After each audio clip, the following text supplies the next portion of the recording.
let me just tell you a little bit what this research is. So I want to talk about general purpose technologies, and in fact, in our lifetime, we have had many general purpose technologies, and I would say that unambiguously, science has been very good for humankind. Okay, we have extended life expectancy. We have improved the standards of living of billions and billions of individuals.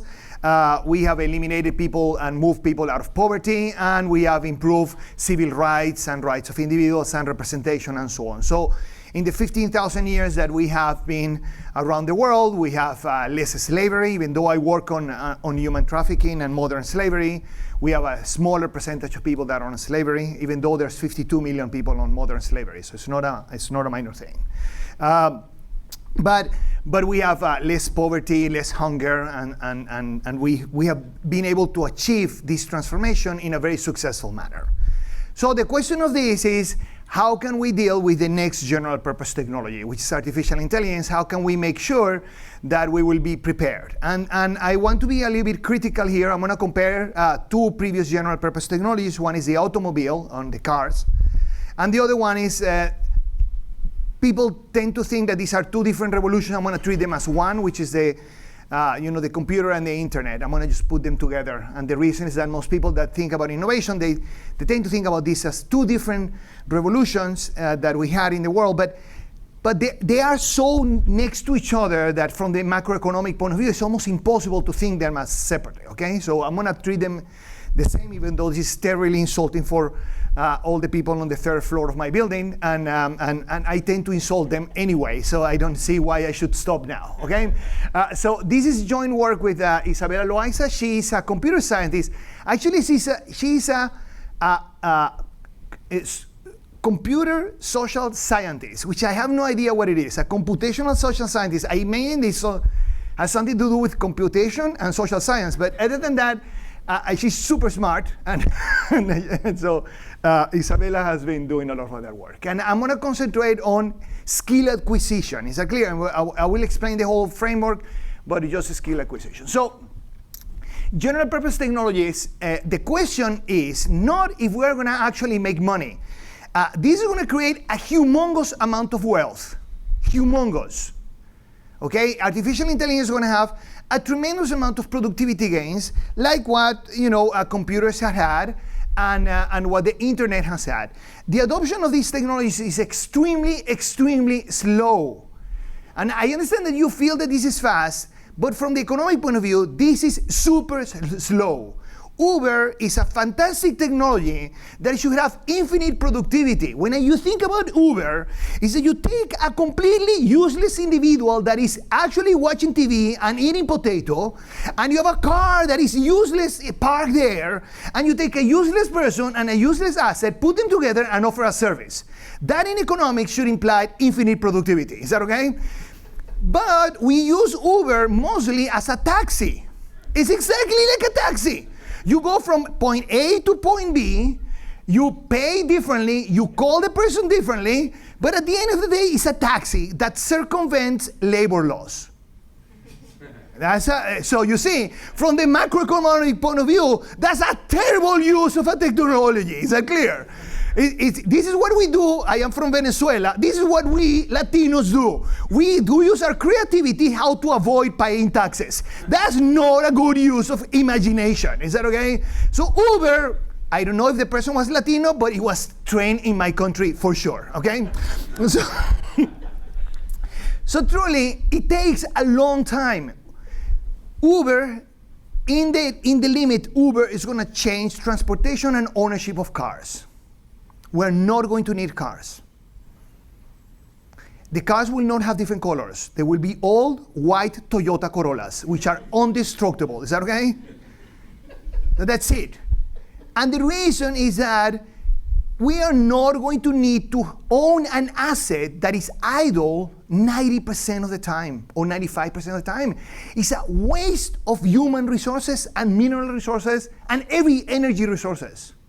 So truly, this is the ability to change the way, but we will need to change our ownership for that to truly have an impact. I'm telling you, it's going to take a while. So there are several aspects that are required for these technologies to have an impact. And the first thing about general purpose technology is that the definition, this definition is from the 19th century, which is kind of very cool, that they use the word disruptive. Because most people in Silicon Valley, they think that they invented the word disruptive, but truly it was not, okay? It was in England. So you stole it from a couple of British, is that okay? But the amazing thing about this general purpose technology is that when they start, they are kind of lousy, they improve through time, and then actually they affect other sectors in areas that are kind of unexpected. Now, how do we transform the wealth that we're going to create into welfare? Welfare means that we will all benefit from that technology, okay? So you need 5 things. 1, you need a skill acquisition. We need to work on things that are complementary to the technology. In a second, I will be more precise. You need capital. You need investments that are complementary to the technology. And these investments tend to be public. Very important, it's public. There are millions of investments that are private, and they are driven mostly to make money. But in order to be able to, all of us to enjoy, we need public investment. We need to create norms and regulation. This is what I call incentives. We need to make sure that people are using the technology in the proper way. We also need to assure that this becomes affordable somehow, okay? That everybody, so we need, by the way, the slides are free. It's already like, you know, so this is like Google. And I will get you the slides for free. You don't have to take a picture. If you want to take a picture, take a picture. but let's take a better picture. Is that okay? So if you're going to take a picture, you have to let me know and I'll do something crazy. But, and I promise you that when I send you the slides, I will not violate your privacy at all. Is that okay? But we need to work on adoption because, again, not everybody can afford the investments required. And finally, something very important is about labor standards. Because of the nature of the disruptive aspect of these technologies, we need to make sure that we share these with all, not only on the affordability, but also on the cost of the labor. So let me just give you an example about here, okay? So I actually picked New York, you know. You know that there are like 3 types of people that react to New York. There's type 1, I'm type 3, okay? Type 1 is the people that absolutely love New York. Type 2 is the people that hate New York. And type 3 that loves New York only on weekends. Is that okay? I'm type 3. Is that okay? So I can only resist for being here for 2 or 3 days. After that, you know, it's too hard for me. But so I took the example of New York, which is kind of a remarkable example. At the end of the 19th century, New York had about 200,000 horses. And the biggest limitation that they had is how to get the crap out of the city. Is that okay? And there are papers written about how to take all the poo from the horses using other horses to try to get all the poo out because this is just building on poo. Is that okay? So anyway, and they only had 1,000 cars registered. This actually is not from the 1900s. It's like 10 years later, but I couldn't find any data from the 1900s about how many cars were registered. Today, we only have about 200 horses. This is not including the horses that law enforcement uses. And we have about 2 million cars. So clearly the cars, now, won, okay? So the horses were lost. All the people that were in the horse business, they lose their jobs, okay? And I don't know if you have seen, but I don't know of any horse Occupy movement organized to get the horses back, okay? Like, I don't see any of that. I don't see anyone saying, like, I want my horse back, okay? So we have like a race once so often in New York, but that's it, okay? So how we did it? Well, we could have, by the way, the car in the 1900s was worse than the horse. It was less reliable, it was slower, it cannot go everywhere. I mean, you would say, oh, let me go with my horse. Yes, you can. Just cross the bridge and you can go everywhere.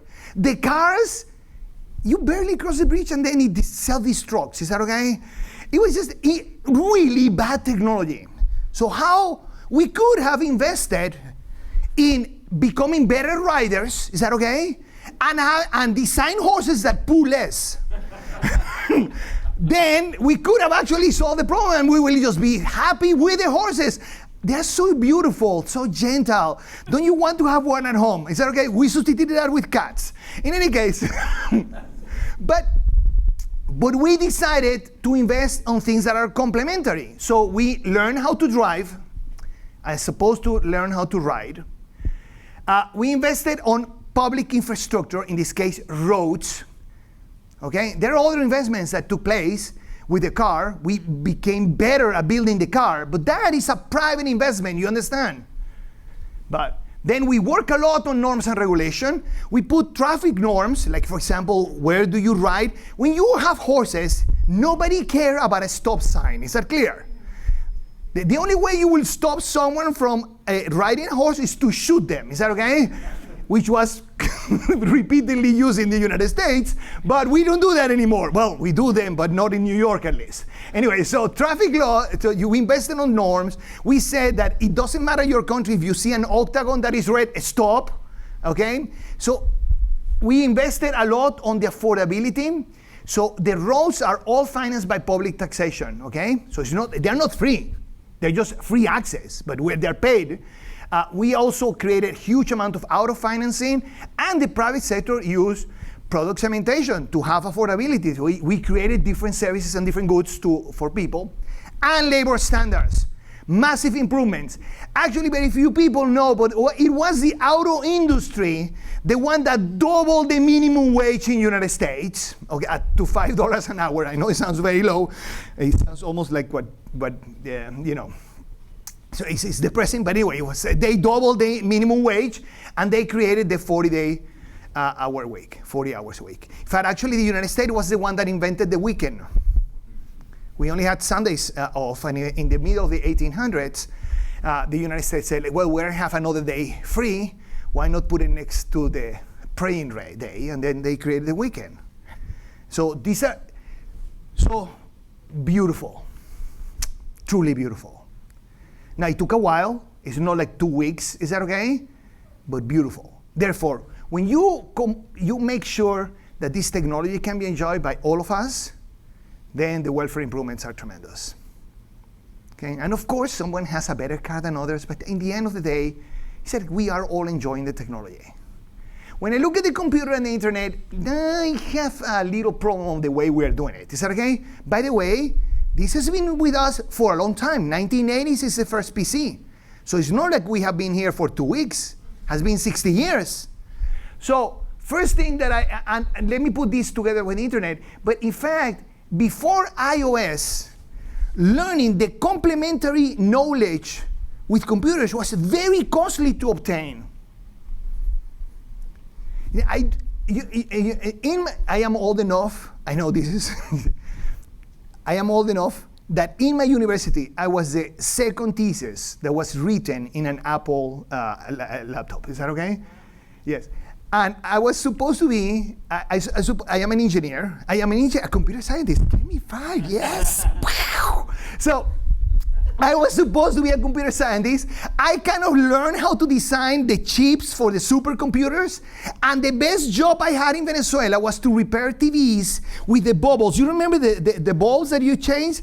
So I remember I worked as an engineer for 2 days. The day I was interviewing, that was totally faking it. Is that okay? And then the day when I changed the first bulb, I said, I prefer unemployment. Is that okay? So I moved to management. But anyway, my job, the job that I got, the first job that I got was because I knew computers. These things that are super new. And therefore the firms hire me to teach them how to use VisiCalc, that no one here knows what it is. WordStar, you know what VisiCalc is, George? Yeah, I'm so sorry, we're both so old. But before iOS, this was actually very costly to obtain. Business analytics, for example, the knowledge that is complementary to business analytics is extraordinarily difficult to obtain. It's costly, and we don't know exactly how to teach it. And therefore, the adoption of the skills has been very complicated. the capital infrastructure is very weird. Because you see, what would be the equivalent of the road on the internet will be that the internet should be totally free, that you open your laptop and you just check on a free website. That of course has the security. So in the airports it's happening more and more. Is that okay? Munich has free network on the city. But the equivalent of that will be Singapore. You open and you have a free net. 60 years and we still don't have the investment on public access. It's kind of interesting how slow we have been. Then norms, don't get me started with the norms. Because we have these two business models that are absolutely crazy about privacy violation. Also because I work, the part that is close to my heart is part of the work that I do for law enforcement. I'm telling you, there's no liability on the content. This is just unacceptable. The New York Times will never be able to get away with what happens on the internet. And I wonder why. Why on earth? These two things should have actually the same norms. In any case, but it's too lenient what we have. The access and the affordability has been a barter, which is a very, very unhealthy economic arrangement. I just want to let you know that we invented currencies in the south of Morocco 12,000 years ago when we started trading goods for salt. And then the ledger, the famous ledger from Bitcoin, we also invented that in south of Ethiopia the day we started writing in a ledger in a piece of rock. Now, we don't have the original one, which is 15,000 years ago. We don't have the original one. We have kind of the first one that was written on a rock, and as all the really beautiful relics of the world, you can find them in the British Museum. But truly, we have been doing ledgers. By the way, the Egyptians took the ledger up to infinity. They had no currency. It was all a statement on a pillar. Is that okay? And this word that we use still today, my word is written in stone, comes from that time. And by the way, many of the words that we use that has the letters S-A-L come from the south of Morocco. Salaries was the payment in salt for your job. In Spanish, asalariado is the worker. It's because you earn salt and so on. So many of our words come from that time. Barter, we stopped 15,000 years ago. Because barter is a very bad economic transaction. I am not remunerating for your services and you are do not know the price of what you are buying. This is a no-no in economics. So every one of you that are downloading apps for free, is that okay? You are doing barter. It's a no-no. We studied this about how bad it is. And labor standards, we have invested nothing since the 1980s. If anything, our labor standards have become worse and worse and worse. We're treating workers almost as widgets, okay? It's that we optimize workers. Workers' optimization is not in the good sense. Is that okay? Is that we're doing? So I am not surprised that our income inequality is a disaster, and all this wealth has not been transformed into welfare. So in AI, these boxes here, I'm going to talk only about this box here, about the acquisition, okay? I mean, and that's not enough. It's not enough from a macroeconomic point of view. There's no chance that is enough. But we as a society have to decide what are we going to provide. Is that clear? Because, to be honest, I think that actually we scientists, as I said at the beginning, I do think that science has contributed to the betterment of humankind, but not because we have been able to explain what we do. It's that we are terrible at communicating with people. Like, can you imagine? I mean, Janice, your presentation was really, really good. I just have to say it. I understood everything that you said. Is that okay? Congratulations. It was a fantastic, yes. I can assure you no one in the metro will understand what you said. Is that okay? If you start saying these things that you're going to add noise so people look identical and then you're going to backtrack the noise, they're going to think that you're planning a cyber attack, and they are going to put you in jail instantaneously. You understand that? Is that okay? And Stephanie, fantastic presentation, fantastic. But when you start talking about sufficient statistics, they are going to shoot you first. Is that okay? So we somehow cannot communicate with humankind. We have failed dramatically at that. And we have to tell people like we're going to provide something publicly that people don't understand how it's going to be provided. Why? We have to think about norms and regulations. People just have fear. They don't have answers. So we need to have that discussion in a place where it's not only about the scientists that understand what AI does, but the public in general. They are going to vote for this. Is that clear? So we cannot think that they should just get it, okay? Because I say so. The population that reacts more closely to a teenager than a 3-year-old. A 3-year-old, when you tell them take a shower, they say they go and take one, okay? A 13-year-old, you say take a shower, and they say like, don't bother me. By the way, then they turn 23, and when they're 23, they just take the shower voluntarily. So let me just tell you a little bit about the approach that we did. Something that is fundamentally important for artificial intelligence is that it works very close to the way our brain works. So our brain, I know, how many of you know what the functional form of a spiral is in Cartesian? Raise your hand if you remember it's so bad. You're so bad, you don't remember that, you should be ashamed. I know that you learned it, you forgot it. You should now, yeah. But if I draw this, oh well, I cannot draw anyway. But if I were to draw this, I cannot draw. You see, this is the part in which I just said, well, assume that I draw. This one works, perfect. If I draw this, can somebody continue? Yes. Isn't that amazing? That's because your brain works differently. It works what is called an approximation function. By the way, for you, if you want to learn and remember, this is the equation.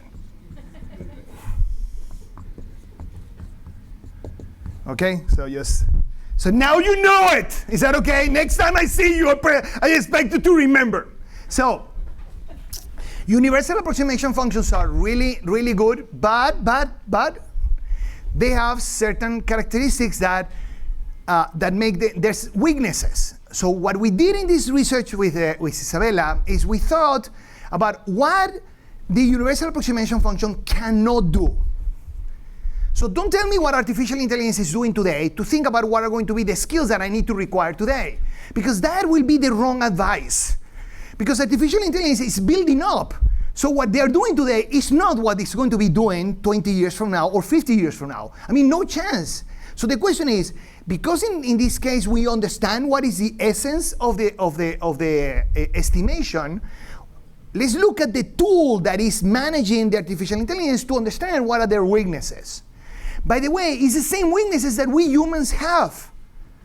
So it's so interesting because the attributes that I'm going to show are not universally good for humans. The difference is that humans do not decide in isolation. And this is, so I'm going to think about what are the limitations that artificial intelligence will have when it's working only in isolation versus what we do as a collective, okay? And so there are several problems, and I just want to highlight, we can spend more. But, Isabel and I, we have spent about 4 years studying psychology, okay? And we also use my daughter, my younger daughter is a psychologist, so she's kind of the consultant. I always tell her like that she should be in the paper, and she says that she has a reputation to protect. So, she's a family therapist. She said, I cannot be in this paper. Anyway, but there's a problem of inference when you have very few observations, okay?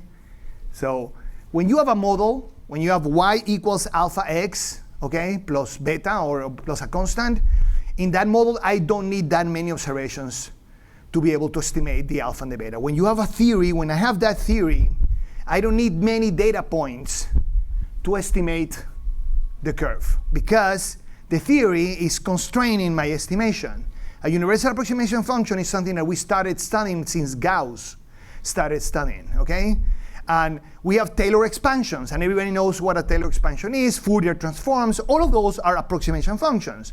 In the old times, what we did, because we had to compute this, the universal approximation functions were using orthogonal bases. And that allows us to compute things independently and by hand. The beauty now is that we don't need orthogonal bases. We can actually put this in very complicated and related functions and still estimate it. And there's a brilliance about the backward propagation that allows an estimation, an algorithm that no one knows how it works, but it somehow is just fantastically good at the estimation.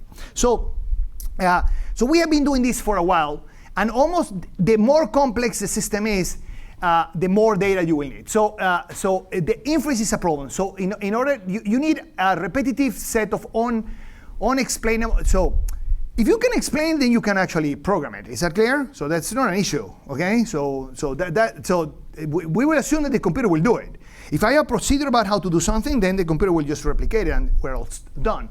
Is the issue that there are some cognitive skills that we do not necessarily understand. We don't know exactly the theory, how it works, or every person does it a little bit differently.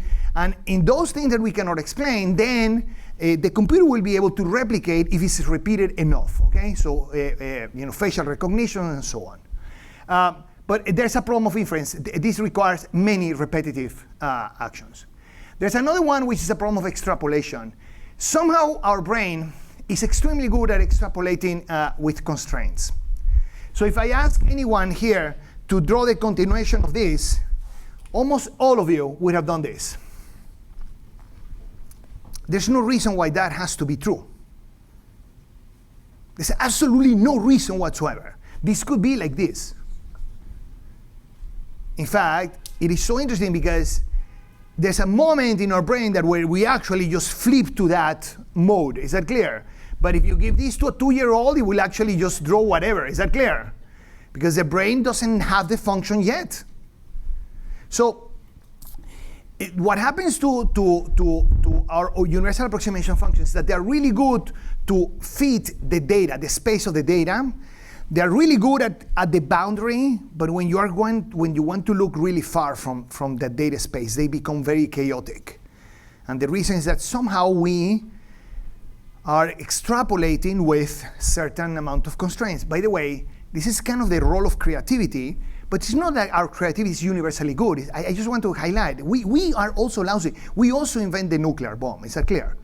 So it's not like we are universally, our creativity is used universally for good. It's not always the case. But there's a problem with extrapolation. There's a humongous problem with multiplicity of outcomes. There are many, many times that you have a moral dilemma. In a moral dilemma, the two answers are acceptable, equally likely. In fact, in optimizations, we have a problem when you have two global maximums.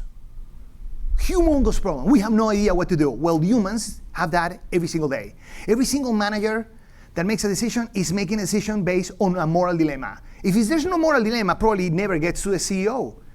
The CEO only deals with 95% of them is dealing with a moral dilemma. So it has to be different. So replicating that is very complicated. And we don't make decisions randomly. We get a process of convincing. We build trust into the outcome. So my younger daughter gave me this example, which is it's actually a true story that happened to a cousin of ours. We just transform it to Google, but it's, so imagine that you type in Google. By the way, it's not true anymore, okay? But it used to be true. So if you type on Google, you said, hey, I have my arm, I'm losing muscle mass, and the bone is breaking, and it heals very badly. So when the doctors repair it, it doesn't heal properly, so I have to break it again and then heal again. I know I have no osteoporosis. Can you tell me what I have and what should I do? Google will tell you that you have a rare form of bone cancer that has no cure and you should amputate your arm immediately. How many of you will amputate your arm with the answer? What will you do? What will you do? Go to a doctor. You go to the doctor, and let's assume that you're talking about your cousin Roberto. Is that okay? You said, oh, my cousin Roberto has this, bone is breaking. What should we do? Does all the tests on me, and he says, your cousin has a rare form of cancer, tells you the name, and he says, he needs to amputate the arm immediately. What else do you do? Do you go for a second opinion? Yes. Is a second opinion on ChatGPT? No. Oh, well, you hate ChatGPT, you haters. Is that okay? No. So what is the second opinion? Will you go to, I don't know, the Mayo Clinic, the best place on earth for bone cancer, and then actually get the best doctor and pay a boatload of money? And after 400 tests, the doctor says, you have a rare form of cancer. You need to amputate the arm because once it gets to the clavicle, you will die. What do? You chop your arm. I just want to say that Google was right. So, I know it's p-hacking, yes, which is totally okay to do it in this case. Is that clear? This is beautiful. Actually, you see, the p-hacking is something that we do to reject papers, not to find real answers in life. So you will do p-hacking, absolutely. And in fact, you will just go one after the other. Yeah. So no, but the point is, sorry? The point is that trust requires not necessarily just the right answer. So when you have issues where you have multiplicity of outcomes, the way humans solve that problem is to convince ourselves and trust on one of the solutions. It's very difficult to replicate that just by saying the right answer. This is what parents do with their kids. We give them an advice, and they don't follow the advice. Anyone here that is young, are you going to tell me that you never ever rebel against your parents, and then you realize that your parents were correct? See, the key of parenting is to know when we have to allow our kids to learn from their own stupidity. So truly, that key is about the multiplicity of outcomes. How do we choose? Relational outcomes is that sometimes you don't want an answer. This happens in almost every marriage. When my wife is asking me for a problem, she immediately goes, well, I go immediately to solution mode. Is that okay? So she tells me something, I say, oh, but this is so easy to solve. I don't understand. What is the problem? You should just do X, Y, and Z. To which she answers, you just shut up. I don't need a solution. And she has to clarify ex ante because I cannot, my engineering personality, I cannot restrain myself. So she says, I want you to listen. And then I know I have to shut up, okay? See, there are many aspects in the way we solve problems that actually the communication, just expressing what you're feeling, is all that you need. You need the empathy. And then there's another one about beliefs. Sometimes the data, and I know you have discussed this, but sometimes the data is terribly biased. And the best decisions that humankind has made are not based in data. They were not based because we had evidence that giving vote to women was a good thing to do. The first person that decided to eliminate slavery had no data to support that.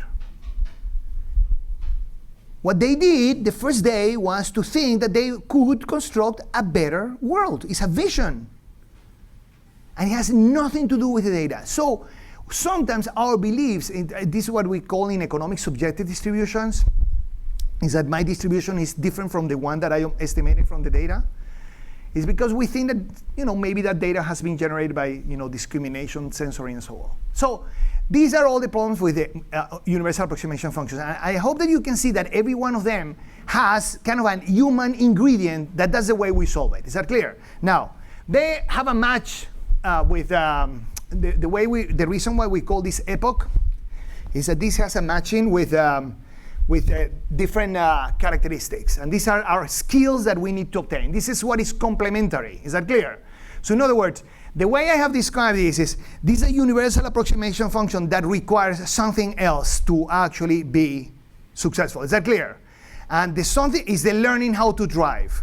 And the learning how to drive is that we need to invest on things like empathy, emotional intelligence, presence and human contact, openness, judgment, and ethics. So the thing that I'm just describing to you that are the weaknesses is the way we solve it.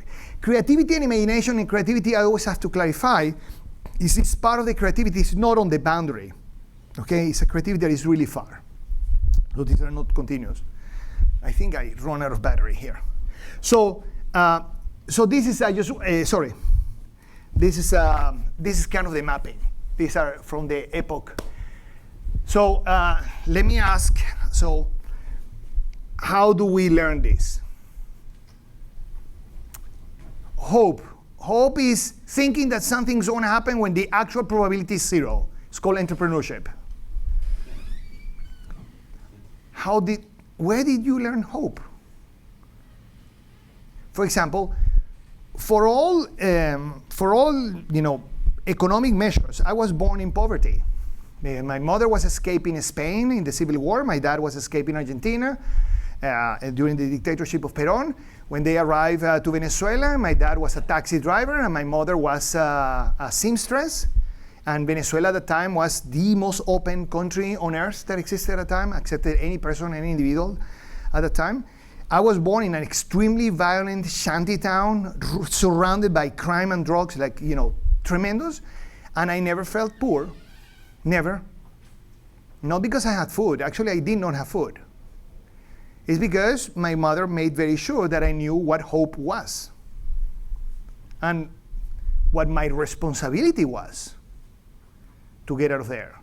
And, gave me a moral compass. So where did we learn this? And where are the people in the United States learning from this? So how many of them have my mother? Truly, when you think about it, how many kids in the United States have someone that will support creativity, provide a moral compass, show hope, teach empathy, kindness? If I have to evaluate that by the way we speak to each other in the United States, I will say that we're failing terribly at that. Terribly. We are relying on the public education system to teach something that is completely not prepared to teach. And if you think that everyone is going to get a good parent, that's because you have not actually walked around. So we need to think at the provision of skills that are complementary to artificial intelligence. Those are, some people call these soft skills. I think there has nothing soft about this. They're extremely hard to teach. Teaching vision is extraordinarily complicated. Teaching creativity, extraordinarily complicated. Innovation, we have no idea how to do it. Teaching empathy, tremendously hard. So I call these human skills. And what is going to be complementary to artificial intelligence is the most human part of all of us. And when I go to the education system of the United States, and I'm just talking about the United States because that's the one I have paid attention, is okay? But this should be true kind of almost everywhere, okay? I see that the education is not highlighting any of these aspects. It's missing. Like Montessori schools will do it, okay? My Montessori school will highlight this. I learned this very late after my kids were not in Montessori school, but that's a minor point. But they're good kids, is that okay? But again, they have a good mother. So despite my influence, they are incredibly good human beings. But truly, when you think about what our education system does, is that it crushes creativity, it just crushes initiatives of the kids. It crushes the human nature. It emphasizes competition as opposed to collaboration. So our society, in some sense, is preparing our kids to be completely and absolutely substituted by a machine. Absolutely. Because we're training them to learn Python. Yes. Exactly. We're training them for that. And you know what? A computer can do that perfectly, by the way, just with enough data. And if there's some noise, now you know that you just need to add more noise and then the problem will get solved. I have a terrible sense of urgency for this. So what in the paper we do all the things which we go through each of the job occupations in the United States to measure how much epoch they have, and so we are working on the other aspects. But to me, the most important aspect that we are doing is that even if I am wrong about this list, let's assume that I'm wrong and there are things that I'm missing. Every time I talk to psychologists or anthropologists, they tell me 25 things that I don't have in the list. And by the way, we put them and we evaluate them. Is that clear? So it's not like I'm not listening. I'm listening. And some people say, well, creativity, but you can have some creativity made by AI. I said, yes, I understand, but can I reproduce Van Gogh, but not reproduce Van Gogh, reproduce the phenomena of Van Gogh? Is that clear?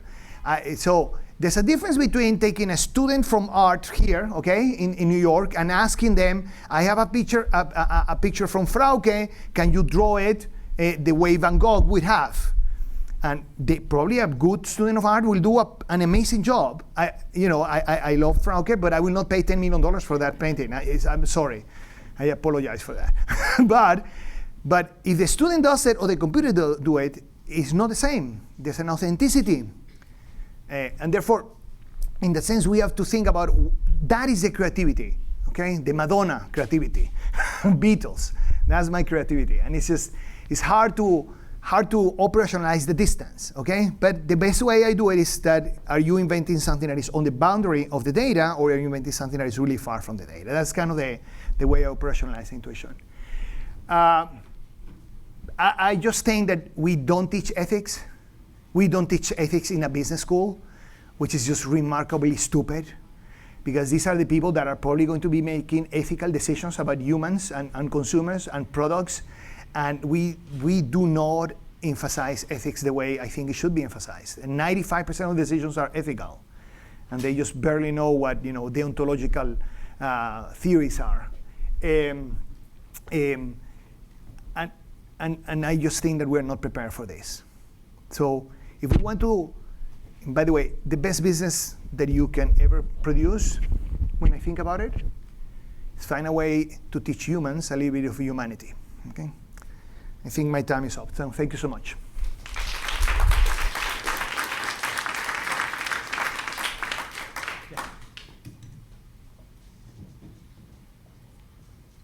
Be hacking, I love it. By the way, I think that's one of the best statistical papers in the last 30 years. That's a false positive psychology paper on the multiple testing. Yes. So so it seems that these epoch capabilities are easy to teach artificial intelligences, and they're easy to teach to kids, you think? So, for example, there's the conversational diagnostic AI by Google, and they did the A/B testing between AI health provider versus primary care physician, and humans prefer the AI doctor in telehealth because it's more empathetic, it's more willing to admit mistakes, it has more human touch. And then there's another result on asking AI to generate research proposals compared to professional researchers, and then experts rate who's got a better research sense and vision, right? And AIs also beat humans in terms of creativity. It seems that AI find vision. It's easy for AI to be visionary. It's difficult for AI to do vision tasks. AIs have trouble in controlling robotic arms. It has trouble in maintaining for more than 30 minutes of context window. But for these like human touch things, it seems that counterintuitively, these are the easy things for AI. No, so there's a difference between sympathy, empathy, and compassion. How do you benchmark it? Like so let me just explain. So what is AI or a robot really good at is at doing sympathy. So they can do a diagnostic much better, much faster, because they can detect, and in MIT we have a lab in the media lab that I think is called the emotional computing, or I don't remember if exactly that's the word. But the idea is that they can look at your face and learn really fast if you are tired, upset, or not. They are looking at thousands of your muscles. the computer doesn't need to know you too much. Just in a fast interaction, they will learn if you're lying or not. Okay, so they beat all the poker players, professional poker players. They have done that, and they just beat them like crazy because again, you have an immediate reward in the sense that I see the cards, so I know you were bluffing or not, and so on. So very fast they will learn that, and they are very good at detecting that, the diagnostic. Then the second aspect that they are very good is at offering you a solution. Okay, so they will know if you like ice cream, chocolate, or a tea, and they will know exactly when you prefer one to the other. So when you ask, they look at you and they say, you are sad, do you want a chocolate? And you say, wow, yeah, exactly. Okay, it's exact. That's called sympathy. That's not what a psychologist does. So let me just move to empathy. Look, the extreme. Okay, it's a compassion in the middle. It's kind of complicated, which is what psychologists do. So the empathy is about developing a relationship. So what happened to people is that you need to have a shared experience for me to understand what you are going through. And therefore, when you tell me you're not expecting a recommendation, you're not expecting anything. There's nothing that has to come from me except that I'm listening, that I see you, that I feel what you are feeling. That comes from authenticity. So what happened to the MIT students, and right now probably this is happening to all your universities, is that all the foreign students are having a massive amount of anxiety given what is happening in the United States with all the immigration policy. I mean, so of course it's very difficult for you to detect, but I was not born here. I know that my accent is impossible to tell, but anyway. But I had to go, but the students come and talk to me, okay, especially all the Latinos. They come to my office, and I tell them my experience when I had to go through my process of application of the visa in September 11, after September 11. I said, I do remember the anxiety, my friend. I don't have to say anything, you understand? I just have to say, I know what it was at that time.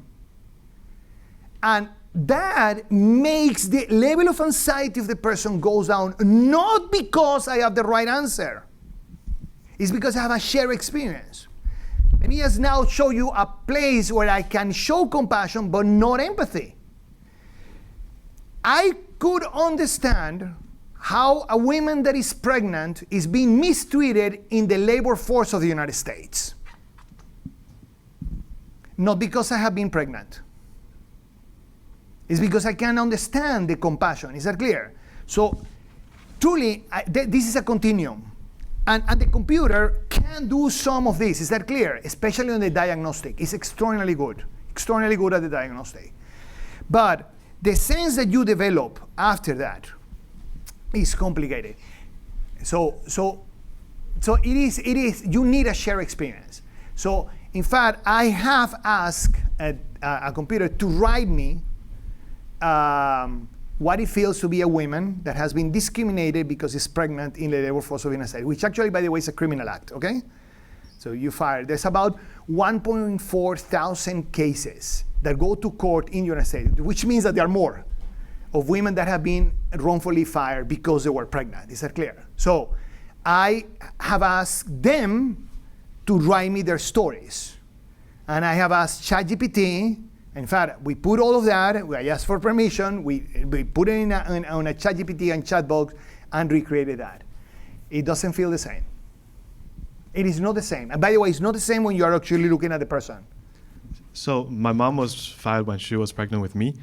So I like what you brought this up. There's no scientific study, but I've seen, for example, there's a New York Times article where a lady fell in love with ChatGPT, and there's reports on social media where after an update of OpenAI, there was this girl who said, OpenAI took my boyfriend away. So it seems that people have been establishing this kind of virtual romantic and some sexual relationship with their bots. Now, of course, the bots have never experienced their lives, but having empathy is one thing. Giving people the impression that you're empathetic is another thing. And it seems that given how emotionally unavailable their boyfriends and girlfriends are in real life, just the impression of and being empathetic, it's already a net positive. I absolutely, so you're reflecting, no, but that's a beautiful, beautiful example. The young, I did not experience this. Is that okay? So, you know, my life as a young person was super happy and super full of many meaningful relationships that I managed to destroy. Okay? So, you know, so the point that, by the way, first is one observation. Is that okay? I just want to use, we're using a statistic, so I don't want simple examples. But I do agree that the young are very alone. And statistics, when you actually look at the surveys, 25% of the young people in the world feel alone. That to me is a failure of our society. I don't want to substitute that, you understand?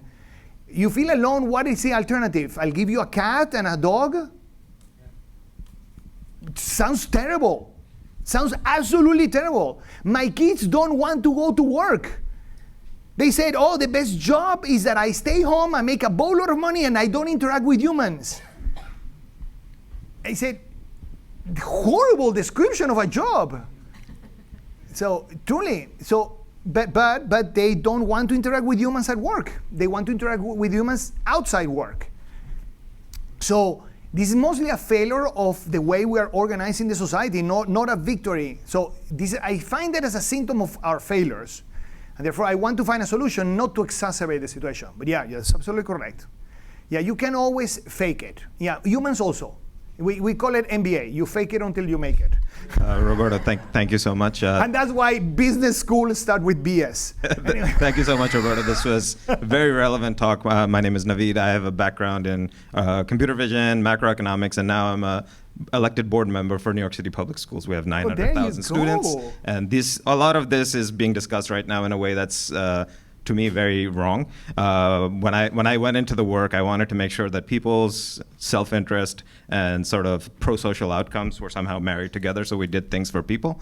But I see the system responding in the way that businesses do quarterly results, schools are being judged based on quarterly results, as opposed to how much they support human beings, especially in the early years. And I don't know how to turn that around right now. There's policy talk about adding AI tutors, AI teachers, teaching 400 kids at the same time, completely removing human beings from that, and not just in like the free public schools, but in the most expensive private schools.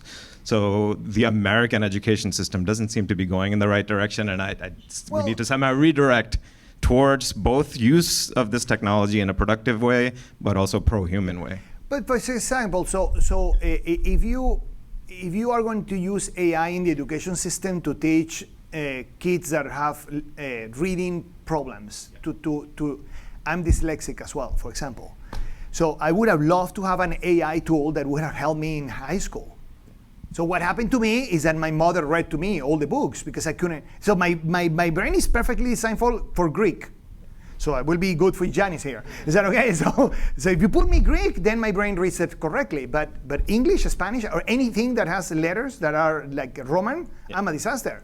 So truly, you know, I do think that the AI could play a tremendous role in enhancement of education, on learning math, learning statistics. Some people don't get the intuition. I do think that a chat box that give you hundreds of examples about probability and selection bias will be super useful for the United States right now. Like I will have like 2 million YouTube videos about selection bias and like learn a little bit about a statistic and statistical statements. I mean, we will improve dramatically the statements in here. So I do think that they play a role. Right. But for example, in the United States, for example, I find absolutely unacceptable that we don't have childcare provision publicly provided. Yeah. These are policy problems that are society-wide. This is just, I don't understand. And they're using AI right now as a therapist for teenagers who are having emotional issues, and this doesn't seem appropriate in But again, in the diagnostic, will be fine. Yeah, so they're becoming friends with these bots, and the contract might expire. So this is not going in the right direction. Yeah, so I agree with that. Let's talk afterwards. I hate this topic, so yeah, I don't. Yes. So some of the items you list. When am I supposed to finish? Just to know. We'll let you go. Okay, Richard, because I finished mine at 12. Is that okay? Yes, sorry. Yes. So some of what you list is a bit of case of like market failure, or like for instance, you graduate from Columbia Engineering, you probably earn more than if you graduate in humanities, right? And probably some of the skill set of the creativity, maybe you have it more among humanities students, but on the labor market, they're not going to be rewarded as much. As you, as an economist, what would you recommend in terms of what kind of economic policy could address some of this? There are many market failures. Okay, so I don't want to oversimplify. So you're correct. So we have many market failures in markets. One of them is that social returns are not equal to private returns, okay? So there's a huge gap between what a firm collects, which is what Navid is saying, and what is maximizing short or long run versus what the society is earning. So there's a humongous gap between there. Now, in the labor market is another one that is terribly imperfect, that is very difficult to evaluate talent, super difficult to evaluate talent. And these are talents that we don't know very well how to evaluate them. We need them, but we don't know how to evaluate them. We need leadership, but we have no idea how to detect leadership. So here is a pure problem of measurement that we don't know. So even if you had a super efficient market on labor market, I don't think that these characteristics are rewarded immediately. You have to kind of prove them. Now, I have to say, this is rewarded in the market, absolutely rewarded. Because the CEOs have a humongous amount of epoch, okay? And they get there not because they know math or they know programming. That's not what they know. They know how to deal with people. They know how to solve problems. They know how to actually make compromises. These are the skills that CEOs have. So in the market, ultimately at some point in time is rewarded, okay? So I think in this one is probably less imperfect than others. But just that it's super hard to evaluate creativity because it's not about random things. So sorry it took longer. Let's thank Roberto for